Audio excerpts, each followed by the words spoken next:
Hey, this is Meridith Elliott Powell. You know what time it is. It is 8 a.m. Eastern, Saturday morning. It's my favorite time of the week. It is time for the Sales Logic podcast. Hanging out here with my partner, Mark Hunter. Mark, is it so cold in Dallas? Yes, it is cold. It's about 23 degrees outside, but can I say this? One of the kids' soccer games got canceled because it's so cold this morning. Yes, don't have to go to a soccer game, so thank you. But hey, we're here talking about sales, and the topic we're talking about, the power of selling, the ROI. Hey, putting the ROI into your sales presentation. We're going to talk about the pros and the cons on that. So we got a great. I love this topic. All right, we'll be right back. Prospect with integrity, we will get customers who have integrity. Integrity is the foundation from which everything is built on. You better understand value. But at the end of the day, sales is a relationship business. It is a people business. It is an emotional business.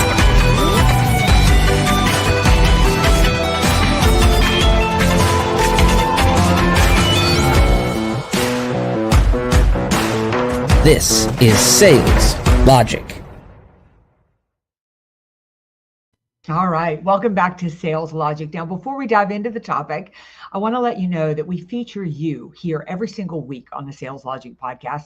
Got a question? Send it to saleslogicpodcast.com. Like the show, leave us a review.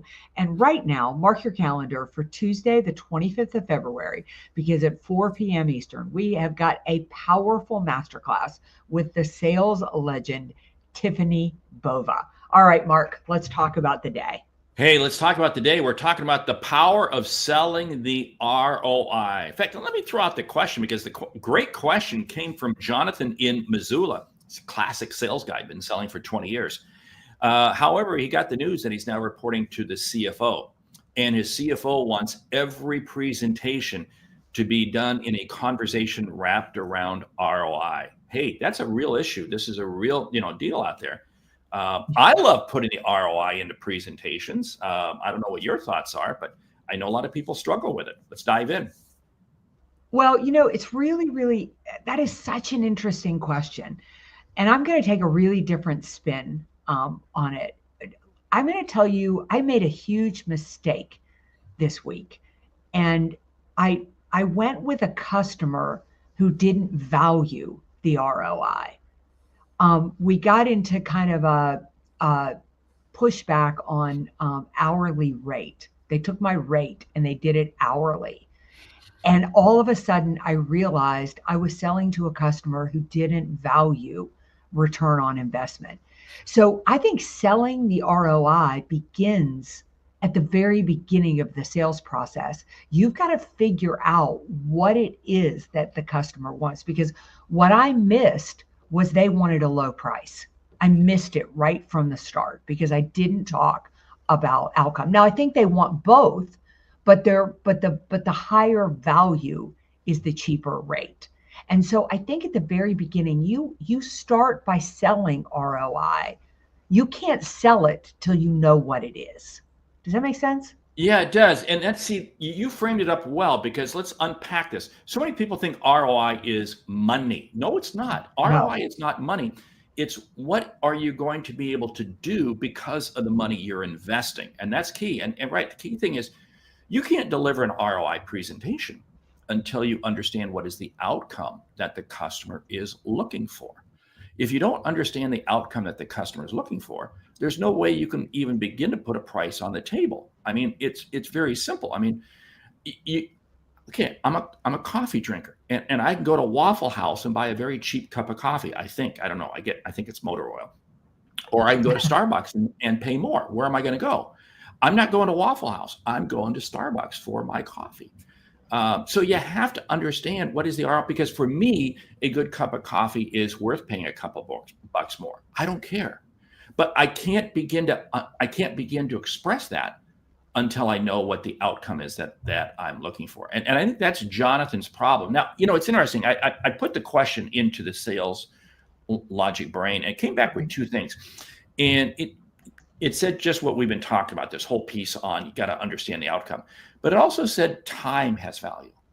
And your ROI can also embrace time. I think we can't forget about that, because if I can sell this to you and you can have it delivered tomorrow, what increased value does that create versus if I sell it to you and I can't deliver it for 6 months? Interesting. Yeah. I love this. It's a great point, Vigilant One. ROI only matters to someone who values that specific outcome. Gosh, Mark, you have brought up such great examples in here. First, I love this coffee example because you go to Starbucks, that good cup of coffee is worth it to you. It isn't to me. Like, I don't go to Starbucks, I go to McDonald's because it isn't. I don't want to pay more than $1.50 for a cup of coffee. So that is such a great example. I mean, I feel like on paper, Mark and I look about the same. We're in about the same income bracket. We're in the same industry. We do all that, but our values are really, really different. Like, you would look at like my golf club membership and think, are you high out of your mind? You would never pay that. But to me, that is so worth it. I think the other thing, I love the fact that you said time. I was just speaking with our webmaster about this the other day. I'm having some trouble with our CRM. And it frustrates me because our CRM people will not let you talk to them directly without a huge price tag to go with it. But the whole CRM is a little less expensive. And I said, early on in my career, that was worth it to me. When I wasn't making a lot of money, I would go on and watch a video to figure something out. Now I'm ready to throw away the whole CRM because saving time is worth so much money to me. It is. And an example that you and I can both talk about, Bob Phibbs, great to have you. Yes. ROI is what customer sees, not what we tell them. So true. Thank you, Bob, because you are a master when it comes to retail. One of the things that I look at is like an airline ticket. Is it back of the bus sitting in the middle seat where or is it up in first class where I can get work done on my flight and I know that when I land, I'm ready to go? And again, those different prices.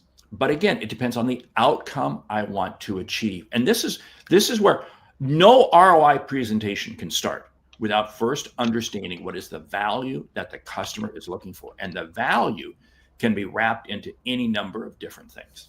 Yeah. I love what Bob is saying here too, that ROI is what the customer thinks, not us. I really want to emphasize this because that is the mistake I made. I went all the way to proposal, all the way to I'm thinking we're signing on the dotted line when I had put together the ROI. I mean, I'm going to increase their productivity. I'm going to save bottom line results. I'm going to increase the retention. They don't care. My hourly rate was what was most important to them. And that is such a key. You got to figure that out. And exactly what Bob says here, it's the ROI of the customer. I don't care what you tried to sell me with Starbucks. I am not paying for a cup of coffee there unless I am stuck on a Norwegian cruise in Alaska and the coffee in the restaurant is horrible. Then apparently I will go to Starbucks. But if I have an option, I will always choose. I don't care what you dangled in front of me. So you really got to know that. And that cruise ship is a little inside story on our mastermind group. But anyway, we'll unpack that sometime. But see, this is the whole thing. Again, you paid more for your cup of coffee on that cruise ship because it was the only option you had. Right. I mean, you could say, well, I could wait until the ship docks, but the problem is it's not going to dock for several days. See, time has a key play when we're talking about value. The other pieces we have to understand is, how does my solution that I'm selling you fit into the bigger context? We'll give this example. I'm selling you a piece of equipment. That's great. And you're going to put it into your manufacturing process. That's great. If I don't get this piece of equipment to you at a certain time, you can't begin producing the widgets that you've made a commitment to a company way down the road that you're going to sell them to. See, so, my machine becomes a very critical piece. And as the construction process gets all built out and suddenly the missing link is my machine, guess what? There's a high value placed on it. See, ROI changes dramatically based on the value of what the customer is looking for. And it's what Bob said, it's what the customer thinks. It's not what we think it is. Yeah. Thomas, such a great point here. Helping your customers envision the outcome of your provided solutions is key. See how this can help them or improve their business. That is so right. Like, you've got to say, what is this going to, what outcome is it going to produce? My husband is a dentist. He's retired now, but back when he was in practice, people would come in and they would be missing a front tooth, or their teeth would be really, really crooked. And when he could show them what their smile could look like, they could start to envision how it would dramatically change their life. And let me tell you, price came off the table. But Mark, I want to make one point, because our question today was about the fact that the CEO is demanding to see ROI. And I think this is so key for us as salespeople, not only when we talk to customers, but when we want to put on a sales meeting, when we want to take customers to dinner, when we want to hire 2 new salespeople. We need to be thinking in terms of ROI. CEO, if you spend this, it will bring you this. And if you can't sell that, I really wonder how good you are in the field selling to customers. Well, that's so key there, because again, it comes back to really understanding the customer. I'm going to go back to, if you were a car dealer, and we'll say you're a Mercedes-Benz dealer, would you want your salespeople driving a 20-year-old Buick, or would you want them driving a Mercedes? Because if they're going to sell Mercedes, they got to feel Mercedes, they got to experience Mercedes, they got to appreciate it. They have to understand it. This is the big gap that we have so often with salespeople. Salespeople cannot put themselves into the shoes, the seat, literally the seat of what the customer is looking to experience. And if you can't, then you are never going to be able to put an ROI on the table, because you're going to be over here and the customer's going to be way over there.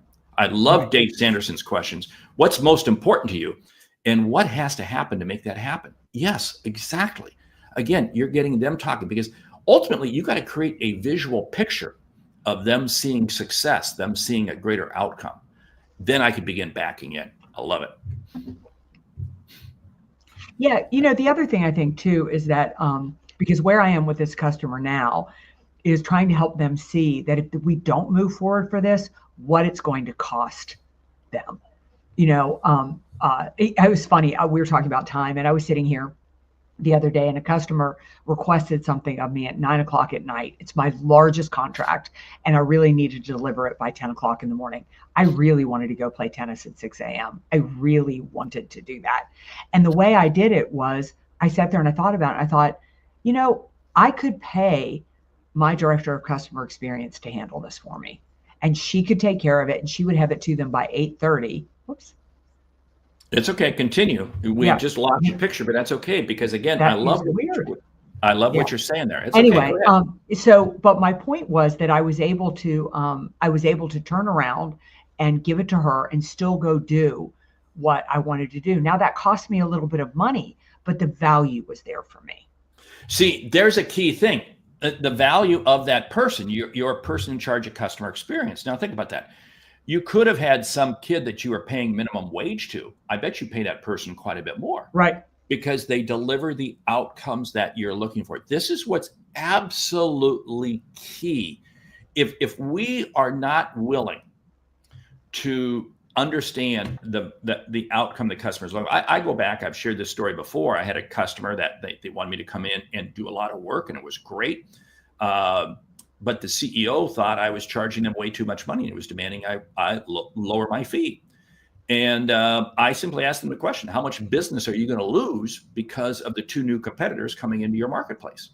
Mm-hmm. And he came back and said, that was good. You're hired. You see, when he understood the price I was charging, the investment I was expecting him to make, it was chump change compared to the risk of what they were going to be set with. I love Natalie. Natalie, another mastermind member this morning. She says ROI is providing value and offer the power of zero, almost no time for the team to onboard, because you understand their business. See, this is amazing. It comes back to really creating trust. When I create trust with a customer, I understand you and I understand your needs, and then you in turn trust me. And guess what? Boom, we have a great relationship, and I can help convince you with an ROI presentation that may be much higher price, but you're willing to pay it.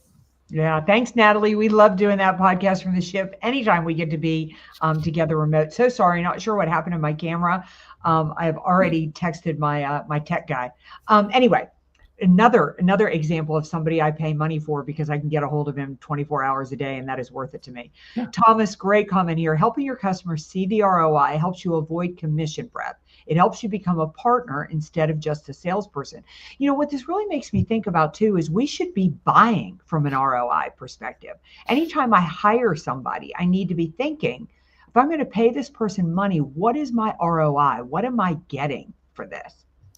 You know, stop and think about that, though. We do that. We do that a lot more because, again, what it is we're shifting people from a buying mentality to an investing mentality. And this is what's key. ROI never really takes hold until you have your own mentality as a salesperson shifted to where you're looking for the customer to make an investment. And sometimes the ROI comes immediate. Sometimes it's over a much longer term. You know, you have to be able to understand and appreciate what it is that the customer is looking for. But again, it comes back to what Dave Sanderson said early on. The questions you got to ask. You have to ask the questions. You know, hey, what happens if you don't solve this problem? What happens? Why? And because again, if you don't, you're toast, and you'll never know how to really make the right price offer.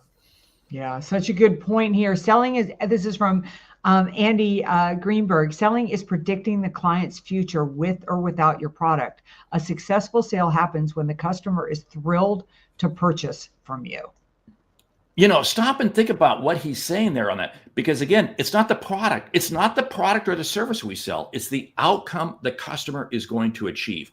This is what the customer is looking for. The product or the service is simply the medium that we're providing the customer to achieve that. But ultimately, it is the outcome that they are looking for. And it is amazing when you get them thinking about the outcome. And this is what I'm going to tell every salesperson out there. Never put a price on the table to a customer without first recapping for them what is the challenge, what is the problem, what is the issue that they're trying to solve. Because again, if you don't express why they're doing it, the outcome they need to achieve, and you just put the naked price out there, they're going to see it as the naked price, and they're not going to understand and appreciate the full value. Yeah, great question. Great question here from the Vigilant one. How important is ROI in email outreach messaging to even get them on a sales call in the first place? I would never put in place, and if he's asking regarding a price, I would never put in an email, an outreach message, a price, period. No. What I am going to do, ROI is important in terms of understanding what are the needs. So the questions I'm going to ask include, you know, hey, how is not solving this problem going to impact your business?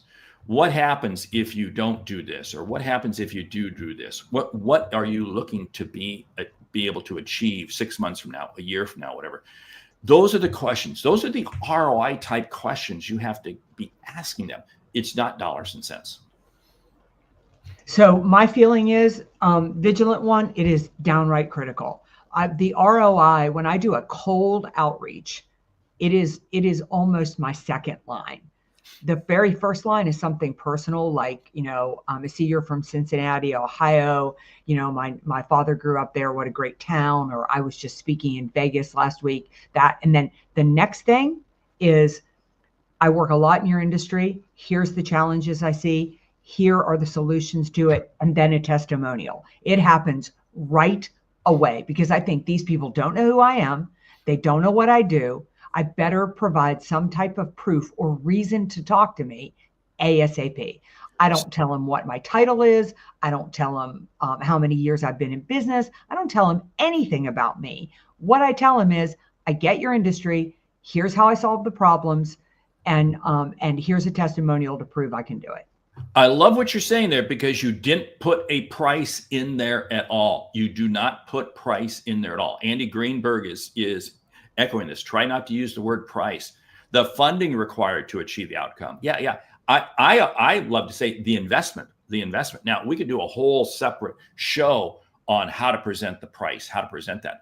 But early on, you do not do not talk price. If somebody asks me for a quick price up front, I tend to say, it's really never more than $1 million. I mean, I just throw it back at them because I'm not going to give them a price. Then I'm going to come back and say, hey, I'm not even sure if I'm right for you.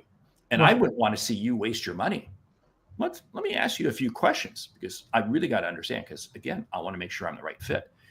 You got to get people focused on the reason they're buying from you, the reason they're investing with you, not the price point. Yeah. So Mark, what about the book this week? Hey, the book is from our friend Amy Clymer, Deliberate Creative Teams, How to Lead for Innovative Results. You had her on your podcast the other day, right?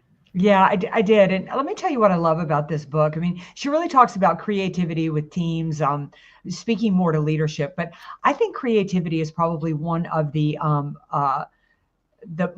most important skills a salesperson can have today, because we're problem solvers, right? So we have got to solve problems, and the only way to solve problems is to be creative. And this basically, Amy falls into the category of believing that everybody is creative. And this book basically gives you the skills to become creative as an individual or to become creative as a team.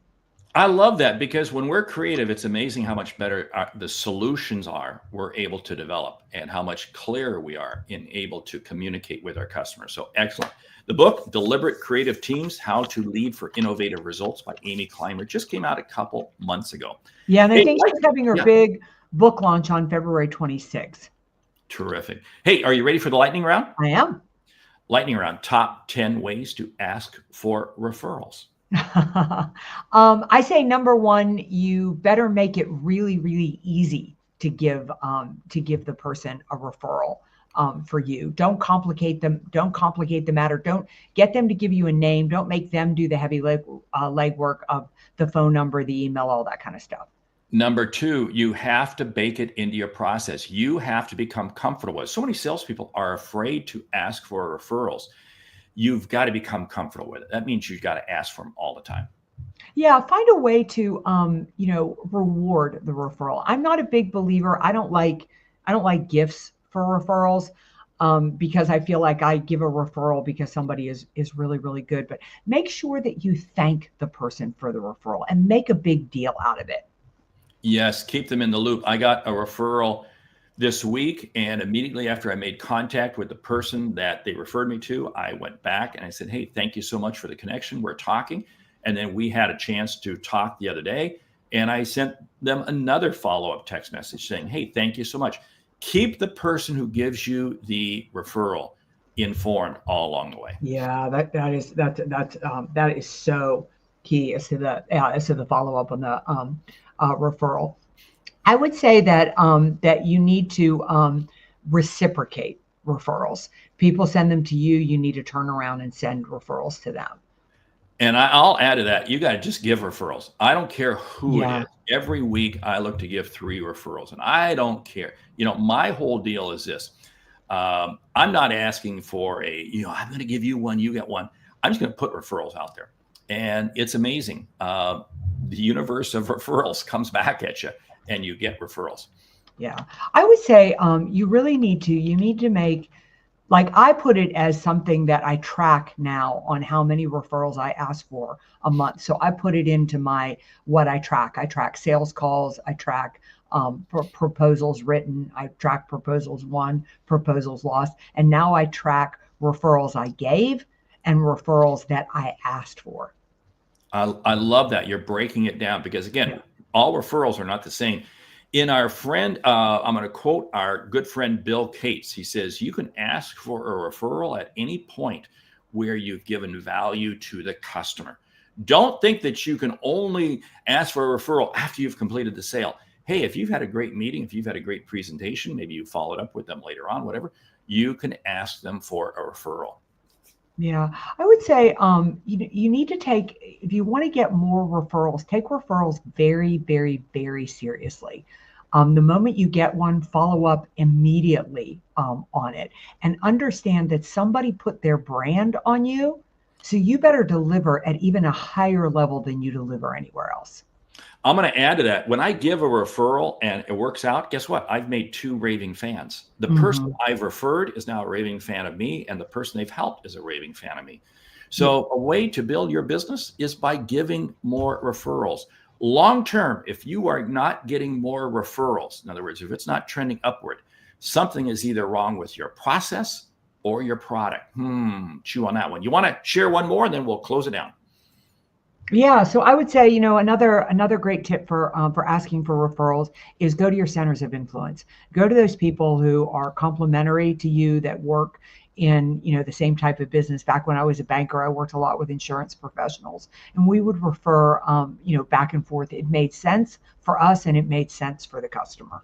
I love that, understanding who the circle you play in, that whole supply chain. And of course, it's one reason why we love the Sales Logic Mastermind, because again, people of like-minded. So, hey, go out to saleslogicpodcast.com and you can see all the information there regarding how to join the mastermind. Hey, with that, we want to say thank you for listening to Sales Logic. If you like what you hear, subscribe, rate, and review the show on your favorite podcast app. If something we've said has earned you a single dollar, consider telling a friend about our show, because it's how we grow when we help you grow. I'm Mark Hunter. And I'm Meridith Elliott Powell. Remember, when you sell with confidence and integrity, uncertainty suddenly becomes your competitive advantage. And the sale becomes logical. Hey, I love this. Yeah, go ahead. I love Vigilant One. This broadcast is filled with ROI. That is, I'm going to replace it 100 times. Mary, I want to know that your question was not last. How do you track proposals? Look for that on an upcoming episode. Listen, join us right back here next week, 8 a.m. Eastern. Send your questions to saleslogicpodcast.com. But right now, I want you to go to your calendar. I want you to mark 4 Eastern this Tuesday, February 25th, and join us for the Sales Logic Expert Series. It is 1 hour with Tiffany Bova, diving into the unbelievable sales knowledge she's got. And we'll see you right back here next week. Have a good week. Bye.